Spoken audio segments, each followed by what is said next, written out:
Hello and welcome everybody. In today's Lightroom tutorial, I'm going to take this raw file of this Swiss cow standing on a mountain and I'm going to turn it into a photo like this while showing you every single thing I do, every slider, every tool from the very start to the finished and fully post-processed picture.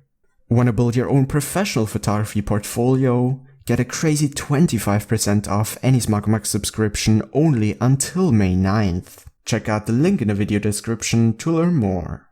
First thing I'm gonna do here is just crop a bit of the bottom so there's more attention on the actual cow. And I'm gonna do the same thing from the left right here. And yeah, I definitely think that a more center kind of crop works a lot better. And then I'm just gonna grab this spot removal tool and get rid of this tail of this other cow right here. And luckily Lightroom did a pretty good job at first.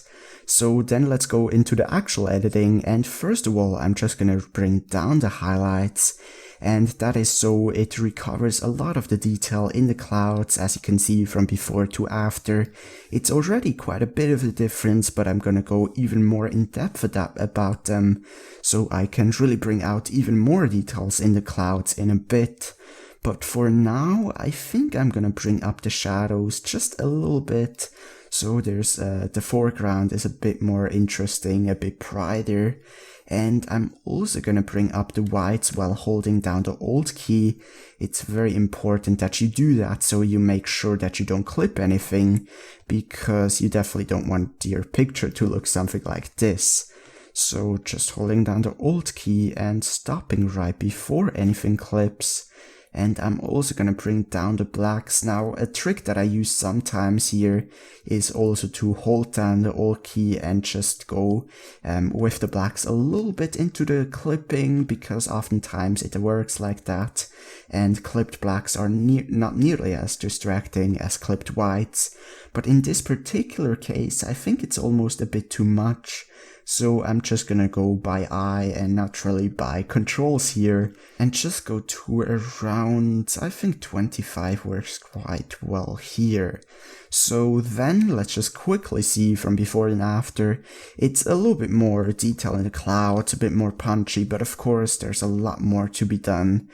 Then contrast is also a very important slider, and I definitely want to add some here. Although I don't really want to go too far with it, so I think I'm just gonna stick around plus 30 here.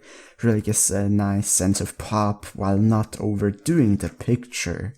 Then the overall exposure, I think it's just fine. I'm definitely gonna decrease some of the exposure in the background at this value right here.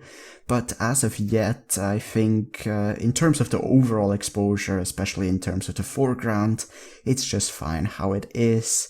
And clarity is actually a very tricky thing, because don't just go into the plus clarity no matter what, because in quite a lot of my pictures actually I like going into the minus clarity, because it can really help to simplify your picture by decreasing some of that harsh texture, and it's really quite a big of a difference, as you see here from bringing it quite far to the right.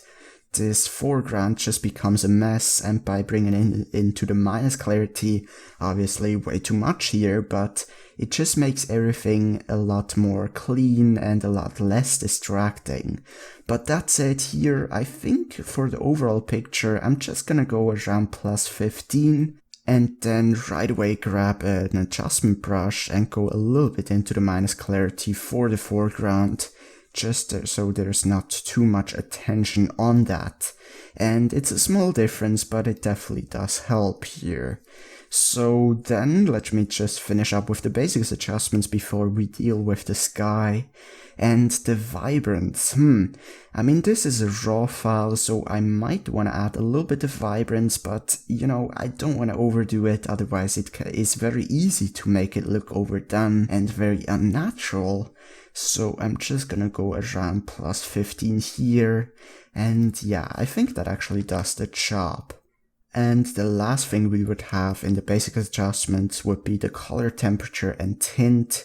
And with color temperature, don't go for a neutral look because at the end it's a landscape and there's really no need to go for a perfect neutral white. Just play around with the slider and at the end stick with whatever you like best. And there's really nothing I can say here because every single picture is completely different, so once again, just check out everything for yourself and at the end stick with whatever you like best. And I kinda like this warmish look here, but at the end, I think a bit more towards the blues here, just something like that might work even better. And in terms of the tint, I don't think there's too much to be done, so let's just reset that. So once again, let's just see where we started at. From before and after, this time a bit more of a difference, especially in terms of the overall dynamic, the overall brightness. But once again, a lot more to be done. So then let's just deal with the sky right away by grabbing a graduated filter and just dragging one over the sky. And always, if you want to make an adjustment to the sky, you want to make sure that you have a relatively soft edge. It doesn't have to be something like that, but you just don't want to make it to look something like that. Because then, as you see, I go into the minus exposure and you just have this very unorganic looking line right here. So just make it look something like this and it will work a lot better. And as I mentioned before, the valley may be a little bit too bright as well. So I'm just gonna make it so it also affects at least part of this valley right here. Maybe I'm even gonna fine tune that edge here so it really looks how I want it to.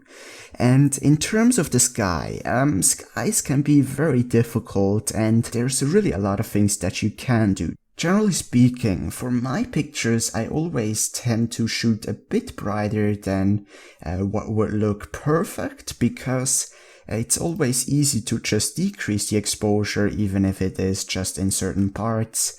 And that way you get a lot less noise in your overall picture, but you of course always want to make sure that you don't clip anything initially because then you're not going to be able to recover anything.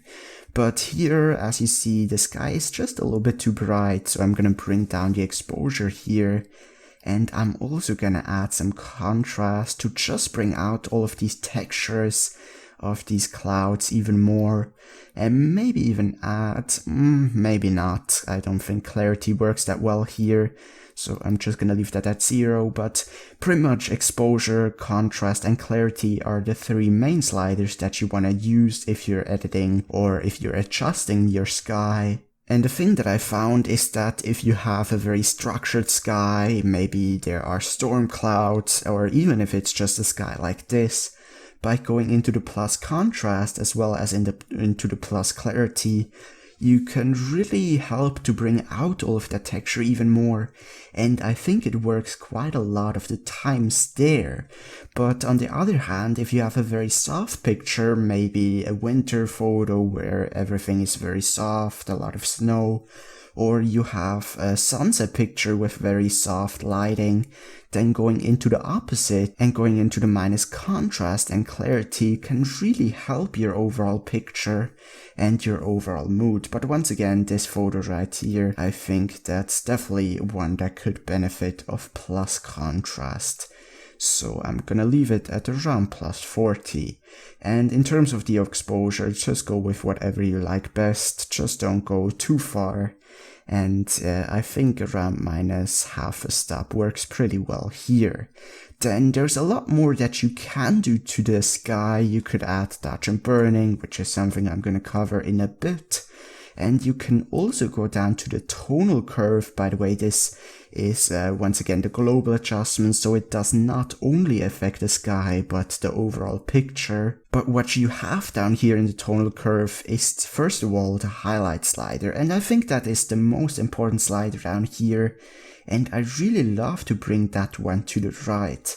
Now, as you can see here, everything that is already very bright gets even brighter, and it's quite a crazy slider, but you want to make sure that you don't overdo it, because as you see here, it literally just tears the clouds apart and it doesn't work at all. but just going a little bit into the highlight slider here actually greatly helps in the overall dynamic as well as in the overall complexity of the overall lighting scheme. So once again, here is before any highlights in the tonal curve, and here is after. Really looks a lot more interesting. And you might ask yourself, why bring up the highlights down here and bring down the highlights in the basics adjustments? Well, thing is, the highlight slider in the basics adjustments is really just responsible for the overall bright parts of your picture, whereas the highlight slider in the tonal curve really just affects the very bright parts. So it's a completely different slider. I really don't know why they named it the same, but as you see here, it really helps to complexify the overall lighting scheme. And the other sliders, they can have a big impact as well depending on the picture, but there's really no set tactic that I go for. I think I'm gonna decrease the lights a little bit here and just play around with the rest of these sliders as well. I really like this look actually, and the shadows are really just like the highlights that affect the very dark parts in your picture.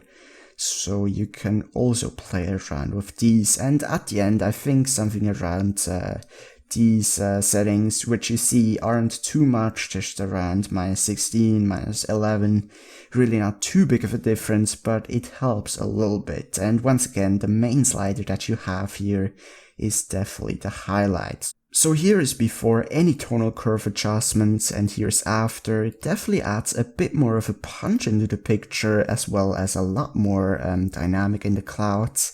But it also added a bit too much contrast, so I'm gonna go back to the graduated filter that I've added previously and just bring down the contrast a little bit to about +20. And you know, I think that's a really good thing about Lightroom, that you can just go back to an adjustment that you've done previously and change that one around and really mix all of these things, all of these sliders and all of these different tools together to get your best possible picture.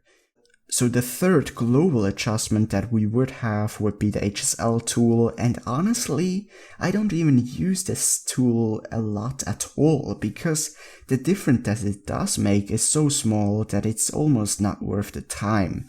Feel free to play around with it, but if I show you, for example, even changing the green hues, I mean, you can go far with it, but in a, actual practical sense, it doesn't do that much of a difference, whether it be that green tone that I like better or this one right here. So I'm just gonna skip this tool, but once again, feel free to play around with it if you would like to. Then the next thing is split toning, and the main thing that you have here is the highlights. Just go to this little box and it will open a color palette like this, and here you can add all sorts of different colors and also saturations of the given colors. And the thing that I love about this tool is that it adds colors not very evenly, and you might think that's not a good thing, but if you think about it, the lighting, or of course the color, comes from the lighting, so naturally speaking you have more colors in the bright areas than some of the darker areas, and you can really simulate that a lot better with the split toning tool here. For example, if I would want a really warm kind of look here, I'm just going to the very extremes to really show you the difference. You see, even if I go around 80 saturation, it still looks pretty natural and everything kind of looks good. Whereas if I would go to the color temperature and just add warm here, it looks a lot more dull and a lot more flat, and that is once again because this adds colors very similarly over the entire picture, which is of course not natural, whereas the highlight slider in the split toning adds everything more in the highlights and more in the bright parts than in the shadows. So here, once again, I would suggest you to play around with everything that you have, first of all with relatively high saturations, so you actually see what you do. But here, I think I might actually add a little bit of warm tones, but I don't want to go as far as I've done previously, just around maybe around 40 saturation, and I think this hue right here works pretty good as well. So here is before any split toning adjustments, here's after, and I mean mainly adjust the clouds because they are so bright, but it also has an effect on the entire picture, just once again not as big in a comparison to the bright parts. But it's definitely a thing that you can especially use in sunset pictures, but even in very neutral kind of pictures as this one, you can maybe find a look that you like better. I might actually want to bring that down to around 30 saturation, but yeah, it can really have a much bigger impact than you might initially think, so definitely be sure to play around with it and also take advantage of that tool. And by the way, you would also have shadows, but they really have a much smaller impact, so I'm not gonna cover them in this video. And the next thing would be detail tool, and this is a very important tool, not only if you print your picture, but also if you just share it online on your portfolio. Even if you upload to Facebook, it can really have a profound impact. Especially the sharpening slider. I'm gonna go more into detail about that sharpening slider in a bit, but as I bring it to the right, maybe if you watch it in full HD, you see the whole picture becomes a lot more crisp and a lot sharper, even if you don't zoom in or even if you just watch it on a 1080p monitor, so it can really have a very big impact. And the first thing that you want to make sure is that you zoom in 1:1, so you really see what you do. The first thing you want to do is just bring the sharpening slider to the right, and you see how much sharpness it adds. However, you don't want to bring it too much to the right, otherwise you're gonna end up with a very unpleasant and almost grainy looking structure like this. But around 50, if you have a kind of L lens, a pretty sharp lens, to maybe even 80 if you have a kit lens like I do, can really help your picture very, very much.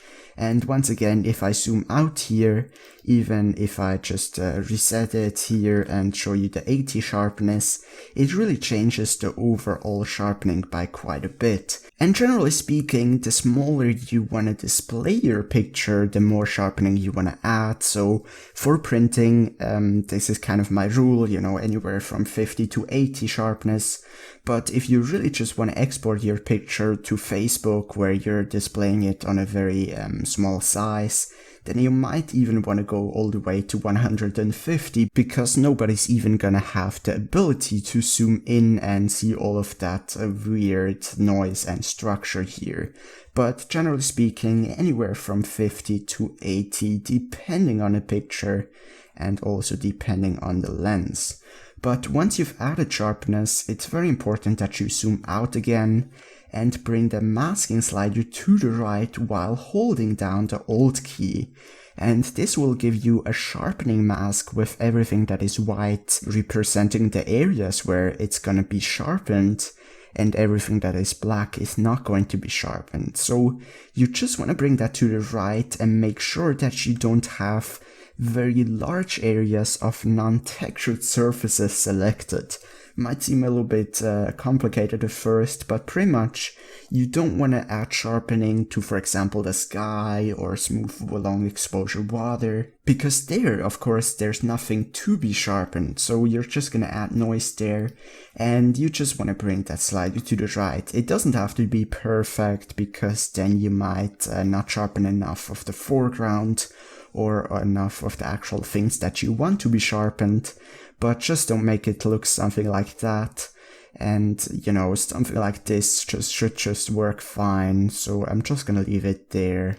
And it already helps a lot with the sky here, a lot less sharpening on the actual non-textured surfaces.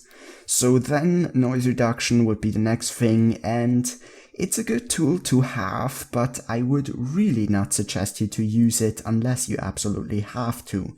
And once again, I'm gonna zoom out here, and by the way, if you're watching this in 360p, you're probably not gonna see the difference, but if you're watching this in full HD, as I bring the noise reduction to the right, even just by half, everything becomes so much more plasticky, and it takes away so much of the actual sharpness. So even if I zoom in here, you will be able to see the difference even more. And I get this quite a lot, you know, I see a really great picture with a really cool composition, all of the editing, but they just added noise reduction like crazy, and it really takes away so much of the sharpness, so much of the detail. And it's really, I think it's a very important aspect of your picture, even once again, if you're just looking at it on Facebook or online. So generally, I don't add noise reduction unless I absolutely have to, when I shoot at a higher ISO and I bring up the shadows or something like that. But even here, if you go to the trees, you see there's a little bit of noise, but as I bring the noise reduction to the right, it may get rid of that, but it also gets rid of a lot of texture, a lot of the detail, and a lot of the sharpness. So I definitely don't think that it's needed at all, and I much rather have a little bit of noise than just a very plasticky and very unsharp image. So that covered, let's go down to the third and last slider in the detail tool, and that is the color slider. Now this is probably one of the most underused sliders in all of Lightroom. And what this does is just get rid of the purple and green sensor noise in your picture. And the thing about this is that you won't even notice that you have any until you actually see the difference from before to after.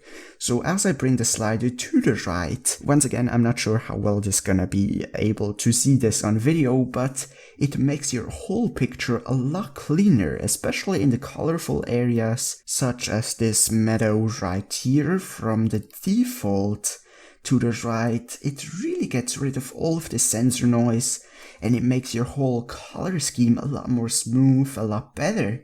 And the great thing about this slider, it really doesn't have any bad impact on your color at all. As you see here, when I'm zoomed out, bring the slider from left to right, the color doesn't even change. It's really just a detailed thing where you're gonna notice it. So especially if you're printing your picture, absolutely amazing slider. But even if you're not, it's just a simple slider. Bring it to 80 to maybe 100 depending on your picture, and it will look so much cleaner, and it's so easy to do, so definitely take advantage of it. Once again, here with the trees, maybe a better example. Here is before and here is after. Once again, not sure how well you're gonna be able to see this on video, but I can assure you, in person, if you're actually looking closely, it does have a pretty significant difference. Didn't I say I wanted to make this video kind of compact? Well, I don't think that's gonna be the case, but regardless, I'm not gonna spend too much more time on the global adjustments because all of these three things are relatively simplistic. And the lens corrections would be the next thing after detail, and here you have color. Just click on remove chromatic aberration, and what this will do is get rid of the purple and green fringing on the high contrast edges.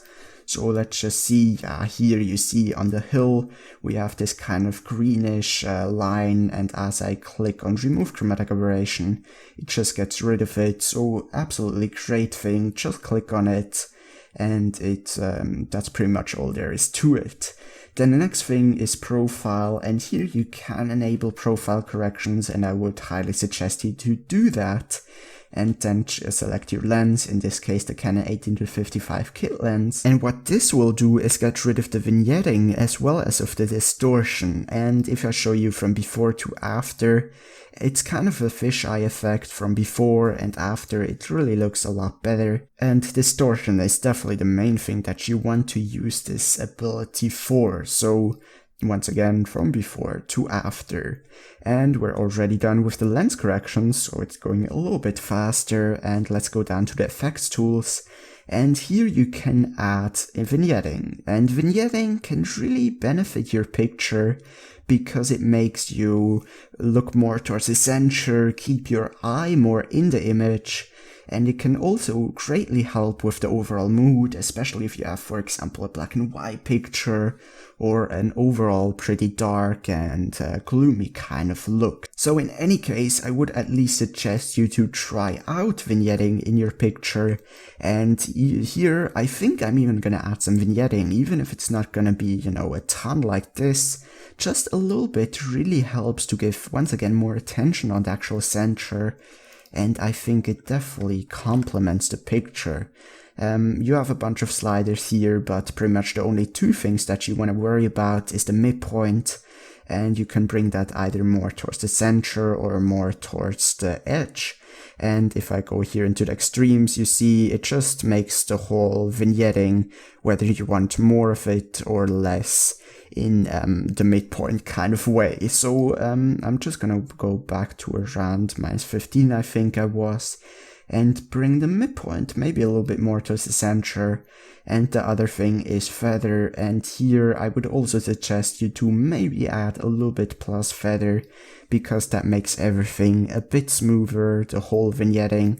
So as I showed you the extreme example again, here from default, here to the extreme +100 feather, it's just a lot smoother and it tends to look a bit more organic. So that is pretty much all you want to do here.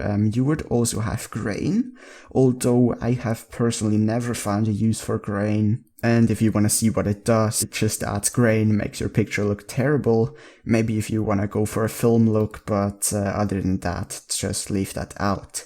And that said, we're finally at the last global adjustment, and that is the camera calibration. And here you have two things. One is the profile, and the other thing is these primary color sliders. And the primary color sliders do change the primary color of your picture. And what this pretty much means is that, for example, if you change the blue hue, you also will adjust the greens, because in the greens there are some blues, etc. But generally speaking, I would tell you to not worry about them too much, because they don't have too big of a difference in my personal experience. But as in all of these adjustments, feel free to play around with them, but I'm just gonna skip them for this video. However, profiles can be a really significant thing, and you just want to go through all of these pretty much, because it's really different from picture to picture which one looks best, which one works best. And what this will do is just change the overall lighting, the overall colors, and pretty much the overall style of your picture. So it can really change it by quite a bit, sometimes not that much, but other times really completely. So you might ask yourself, why not do this change at the start of the editing before you've done any of the other stuff? Well, you can do that, but generally I really like to do it at the end, because then you at least have an idea of the general editing style that you want to go for, and you also know what kind of color you want, what kind of look you want. Whereas if you would do it at the start, it might not be as effective if you use it with other adjustments. Now, I worded this very badly, but I hope you get my point. And once again, if you really want to do that at the start, then you can of course do that. But here, I'm not actually sure if I want to change the profile. I kind of like this look because it's more almost desaturated, looks more a little bit film stylish. But at the end, I do like the saturation as well. And camera landscape is definitely way over the top for this picture. Camera neutral is almost too flat. Then camera portrait is also way over the top. And at the end, we just would have camera standard. So it's pretty much a choice here between camera standard, camera faithful, and Adobe standard.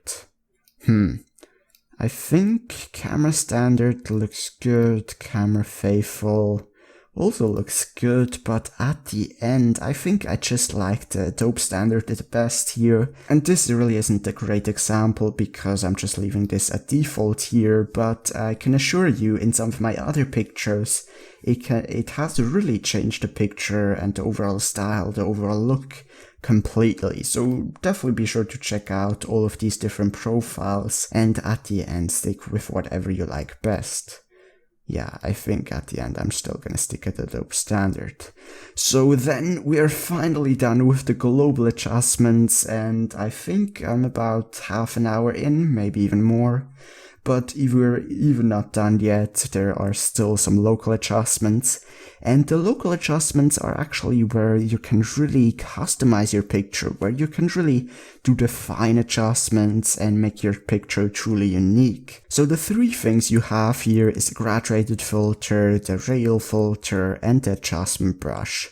Now the graduated filter, as I showed you before for fixing the sky here, once again from before this one filter to after, you just want to use the graduated filters if you have a pretty large area in your image that you want to change, for example a sky, but also if you maybe have too bright water, you can also use that for. And you can even use it to add a little bit of vignetting, although I generally like to do that more with the adjustment brush.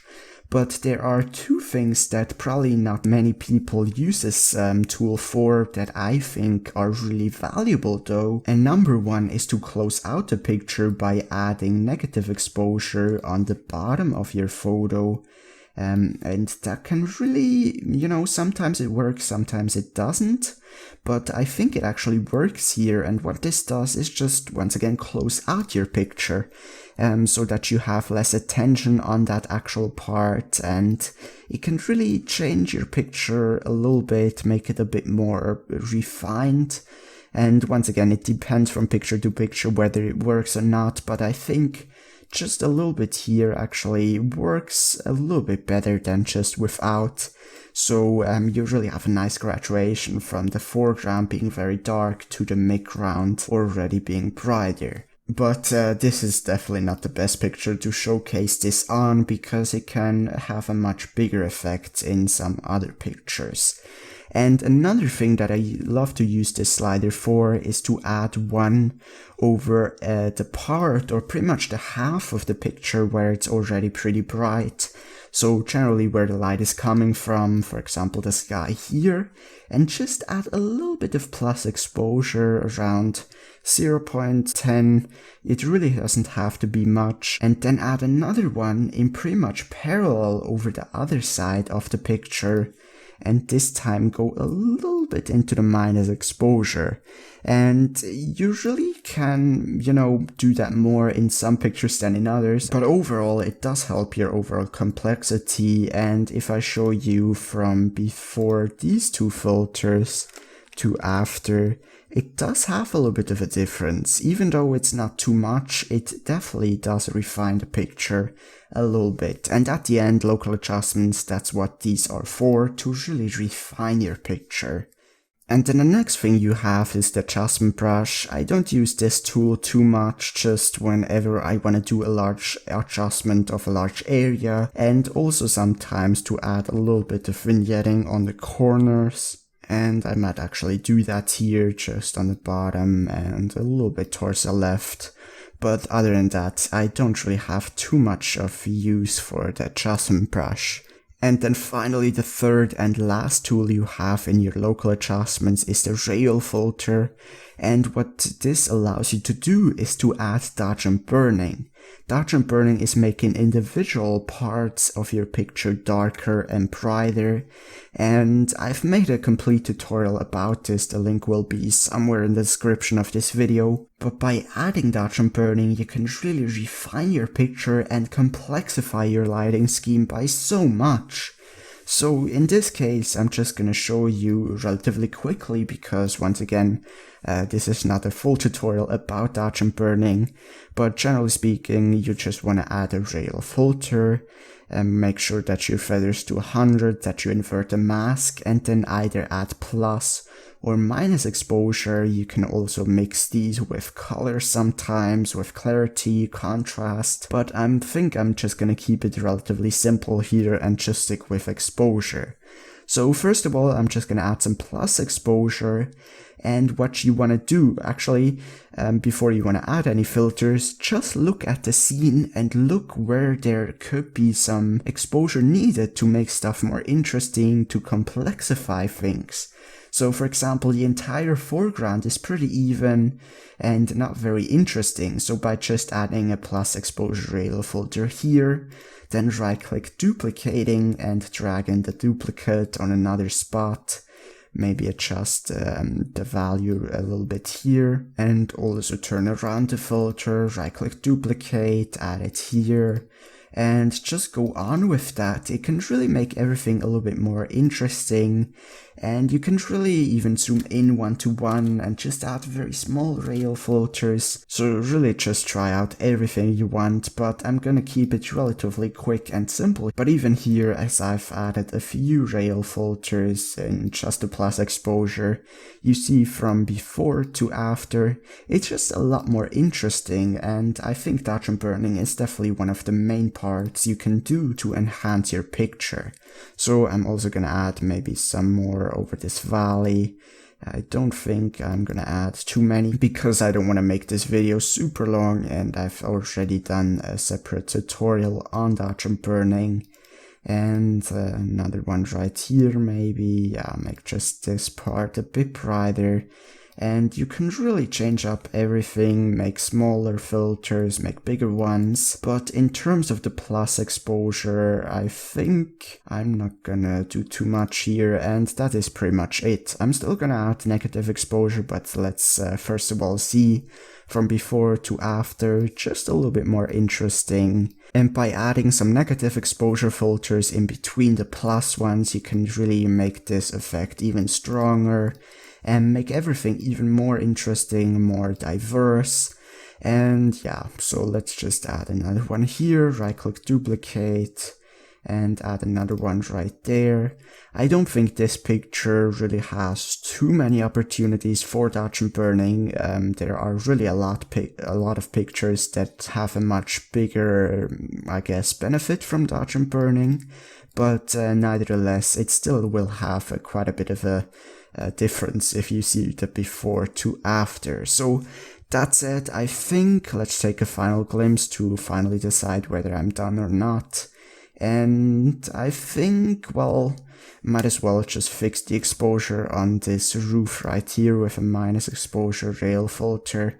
You could of course use the adjustment brush for things like that as well, but I just want to keep it very simple and very fast. So yeah, I think that is pretty much it, what I'm gonna do in terms of dodge and burning, or is it? Maybe another one over this roof as well. And yeah, so here is before any dodge and burning, and here is after. And you see, especially in the foreground, there's a lot more difference in terms of the exposure. You could of course even grab another one with plus exposure, a pretty big one, and just kind of drag it over the entire picture like that, so you kind of make it look as if some of the light would have hit the entire scene and make it a constant theme throughout. And I think it actually works here, so let's just leave it at that and show you finally, here's before any dodge and burning, here's after. And it definitely does make your picture look a lot more diverse and a lot more complex. So if you're hearing that, that means you stuck around for however long that may be. I think the whole video might be close to 15 minutes, maybe even an hour. But let's go here into the very long history and show you the before and the editing and the after. And I mean, the raw file looks completely different, very flat and very boring and also monotone compared to the picture at the end. And once again, I tend to edit my pictures a little bit more than some other people may like, but you don't have to go as far as I have done. You can always use these techniques and just go half as far, but I think this picture ended up pretty natural looking at the end. Maybe if you want to make it even more natural looking, you can add a graduated filter and go a little bit into minus saturation for the sky. So once again, here is the before any editing, and here is the after. So a really big difference, very long tutorial, but I really just wanted to show you every single tool, every single slider in absolute detail and depth. And I hope you found it helpful. If you did so, then please be sure to subscribe for more videos just like this one. Enough talking, I think, for this video. Thank you once again very much for watching, and I hope to see you all in the next episode. Save a crazy 25% of any SmugMug subscription only until May 9th. SmugMug is the fast and easy way to create your very own professional photography website or portfolio without any coding knowledge required. It has unlimited storage, so you can literally upload as many photos as well as videos as you would like. It is used by professional photographers all over the world. It has excellent 24/7 customer support, and all of that from less than $3 a month. So be sure to use the link in the video description so you will get a crazy 25% off until May 9th and even a 14-day free trial. Building your own professional photography portfolio has never been easier or cheaper.